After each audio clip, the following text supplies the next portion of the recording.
लोकसभा चुनाव 2024 में होना है, जिसके लिए अब उंगलियों पर गिनने भर के महीने बचे हैं। यह चुनाव बीते कई चुनाव से अलग हो जाए, इसकी पूरी कोशिश चल रही है। लगातार 2 बार किसी दल को बहुमत मिलना अरसे से नहीं हुआ था, लेकिन भाजपा ने यह करिश्मा कर दिया है। तीसरी बार भी भाजपा ना आ जाए, इसके प्रयास में दलों का गठबंधन बनने की प्रक्रिया चल रही है। भाजपा इस वक्त अपनी चुनावी तैयारियों में कूद चुकी है, तो दूसरी ओर लगभग 1.5 दर्जन दल एक ऐसा मोर्चा बनाना चाह रहे हैं जो भाजपा से सीधी टक्कर दे। इन दलों की आपस में कई मुद्दों पर नहीं बनी है, लेकिन आज एक होना चाहते हैं। इसके पीछे गणित बिल्कुल साफ है, और वो गणित क्या है हम आपको बताएंगे। लेकिन उससे पहले नमस्कार, आप देख रहे हैं पंचतत्व और मैं हूं आपके साथ अनिकेत पाठक।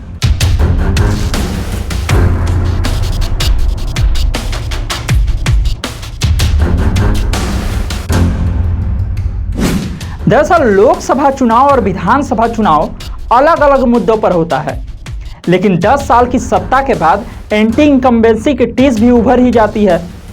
ऐसे में यह मान ले कि भाजपा के खिलाफ एंटी इनकम्बेंसी अगर हावी हो गई है, तो भी विधानसभा की स्थितियों के मुताबिक भाजपा को टक्कर देने के लिए विपक्षी दलों को गठबंधन करना ही होगा।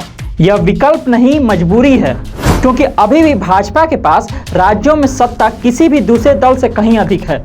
ऐसे में सत्ता वाले राज्यों में लोकसभा सीटों पर भाजपा प्रभावी तरीके से लड़ सकती है। हालांकि चुनावी राजनीति में गणित इतना सरल भी नहीं होता, लेकिन मौजूदा स्थिति के मुताबिक भाजपा तभी पिछड़ सकती है जब विपक्षी दल एक होकर अपने प्रभुत्व वाले राज्यों में जनता को अपने पक्ष में लाने में सफल हो। वैसे तो मौजूदा राजनीतिक स्थिति के अनुसार भाजपा 15 राज्यों व केंद्र शासित प्रदेशों में सत्ता में है, लेकिन इसमें 10 राज्य ऐसे हैं जहां भाजपा के नेताओं को सीएम की जिम्मेदारी मिली है। यूं कह सकते हैं कि भाजपा 10 राज्यों में पूर्ण शासन कर रही है। इन 10 राज्यों में सबसे बड़ा राज्य उत्तर प्रदेश भी शामिल है, जहां लोकसभा की सबसे अधिक 80 सीटें हैं। यूपी को मिलाकर जिन 10 राज्यों में भाजपा के सीएम है, वहां की कुल लोकसभा सीटों की संख्या 172 है। देश में 5 वैसे भी राज्य हैं जहां भाजपा के मुख्यमंत्री नहीं होते हुए वो सत्ता में भागीदार है। इन 5 राज्यों में सबसे बड़ा महाराष्ट्र है, जो लोकसभा सीटों के पैमाने पर देश का दूसरा सबसे बड़ा राज्य है। यहाँ लोकसभा की कुल 48 सीटें हैं, जबकि अन्य 4 राज्यों में 5 लोकसभा सीटें हैं। मौजूदा स्थिति में कांग्रेस के पास 4 राज्यों में अपनी सरकार है। इसके अलावा बिहार, झारखंड जैसे राज्यों में कांग्रेस सहयोगी दल के रूप में सरकार में शामिल है। कांग्रेस की सरकार वाले 4 राज्यों में से 2 राज्य राजस्थान और छत्तीसगढ़ में इसी साल चुनाव होना है। लेकिन अभी की स्थिति में कांग्रेस शासित 4 राज्यों की लोकसभा सीट देखें तो कुल 68 सीटें हैं। भाजपा के लिए सबसे बड़ी मुसीबत कांग्रेस के राज्यों से अधिक उन राज्यों में है जहां क्षेत्रीय या अन्य दलों की सरकार है।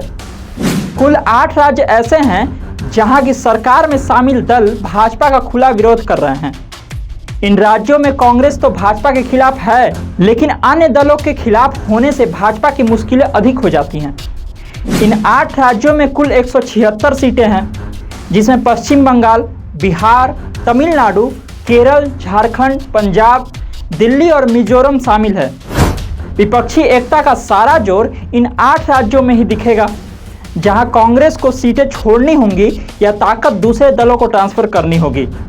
एक तरफ 2 बार बहुमत से लोकसभा चुनाव में जीत दर्ज कर हैट्रिक की कोशिश भाजपा कर रही है, तो दूसरी ओर भाजपा को रोकने के लिए 1.5 दर्जन दलों का समूह एक साथ बैठक कर रणनीति तैयार करने के प्रयास में जुटा है। इस बीच 3 ऐसे भी राज्य हैं जहां की सरकार में शामिल दल न भाजपा के साथ हैं और न ही विपक्षी एकता के साझेदार।